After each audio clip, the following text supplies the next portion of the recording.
আমার স্নেহের মাধ্যমিক শিক্ষার্থীরা, আজকে আমি তোমাদের জন্য আবারও একখানি সাজেশন তুলে ধরব। এবারে তোমাদের বাংলা বিষয় থেকে যে সাজেশনটি তুলে ধরব সেটি অবশ্যই তোমাদের প্রবন্ধ থেকে। তোমাদের প্রবন্ধ দুটি, একটি হারিয়ে যাওয়া কালিকলম, অন্যটি বাংলা ভাষায় বিজ্ঞান। আজকে আমি এই দুটি প্রবন্ধ থেকে বেশ কয়েকটি সাজেস্টিভ প্রশ্ন তুলে ধরব, যেগুলি তোমাদের টেস্ট এবং ফাইনাল পরীক্ষার জন্য খুবই গুরুত্বপূর্ণ।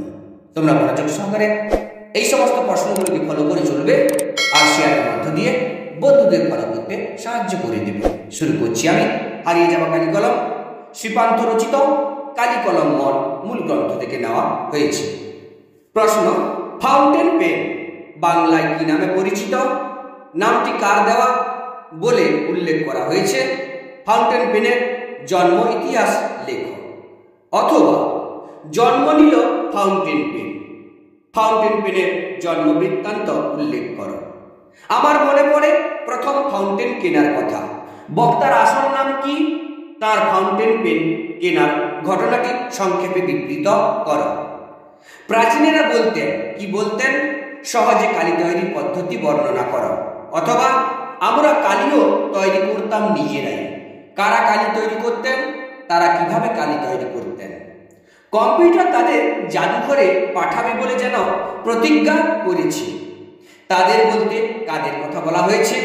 তাদের ঐতিহ্যে লেখক শ্রদ্ধাশীল কেন? আশ্চর্য, সবই আজ অবলুপ্তির পথে। কোন জিনিস আজ অবলুপ্তির পথে? এই অবলুপ্তির কারণ কি? এ বিষয়ে লেখকের মতামত কি? ক্যালিগ্রাফিস্ট বা লিপিকুশলী কাদের বলা হয়? এদের সম্বন্ধে হারিয়ে যাওয়া কালিকলম প্রবন্ধ থেকে আমরা কি জানতে পারি? অথবা মুঘল দরবারে একদিন তাদের কত না খ্যাতি, কত না সম্মান। তাদের বলতে কাদের কথা বলা হয়েছে? তাদের খ্যাতি ও সম্মানের পরিচয় দাও। কালিকলমের প্রতি ভালোবাসা হারিয়ে যাওয়া কালিকলম প্রবন্ধে কিভাবে ফুটে উঠেছে তা আলোচনা করো। এগুলি হারানোর বেদনা কিভাবে ফুটে উঠেছে?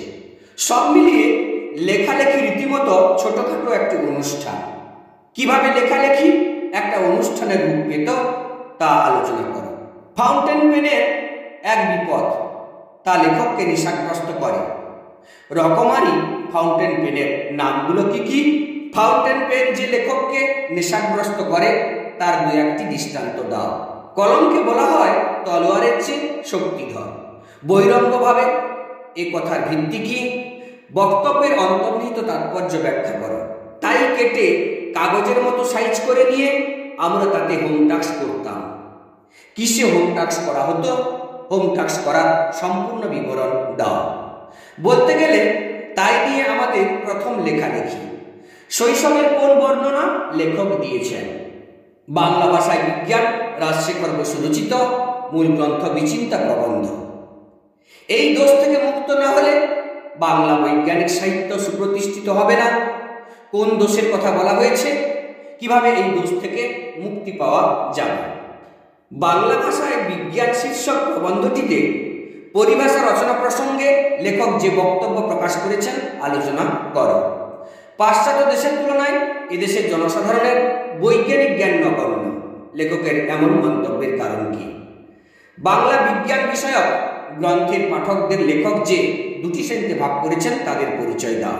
আমাদের আলংকারিকগণ শব্দের ত্রিবিধ কথা বলেছেন। শব্দের ত্রিবিধ কথা কি? বাংলা ভাষায় বিজ্ঞান প্রবন্ধে এই ত্রিবিধ কথার প্রসঙ্গ এসেছে কেন?